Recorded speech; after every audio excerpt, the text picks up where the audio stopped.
All right, now time for Face Off, brought to you by Empire City Gaming. Tonight, joined by Lori Rubinson and SNY.TV's Ted Berg.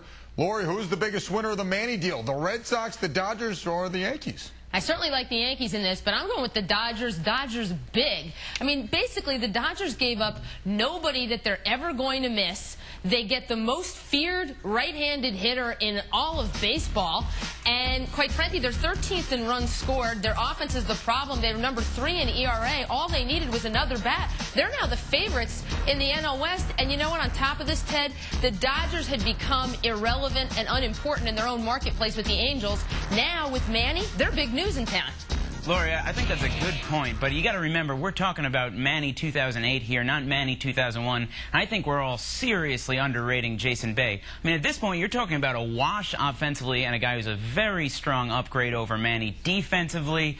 He's a right-handed bat. He's going to go to town on that green monster. They didn't give up too much in terms of prospects. And, you know, they, like everyone said, they don't have to worry about him beating up the traveling secretary. And Ted, you got to be kidding. First of all, they're paying to get rid of him.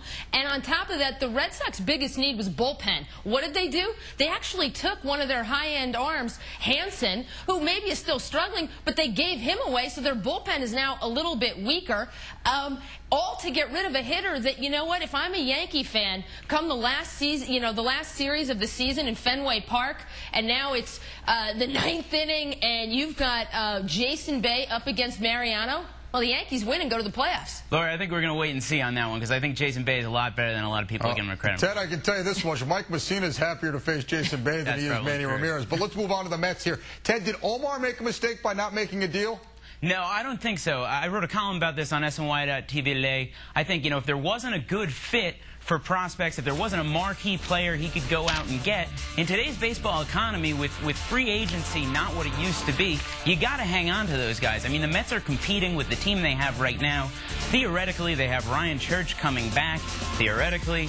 And, you know, they've got to think about the present, but they've also got to think about the future. I don't fault Omar on this at all. Well, theoretically, Professor Berg, they still have a chance, I guess, for a player to clear waivers and to do something there. So I'll wait and see if Omar can do that. We all remember Guillermo Mota. Might have been steroid-induced, but 2006, he was helpful down the stretch. If Omar pulls something off like that, okay, fine. But if not, yeah, I think Omar fell in love with those mid-level prospects, the Bobby Parnells, the Dan Murphys. You know, fine to protect Fernando Martinez, but Omar fell asleep here. This is a team that needs help. Well, listen, Lori, you win points on facts and opinions. Ted, you win points on, well, promoting the website and good opinions as well. We appreciate it.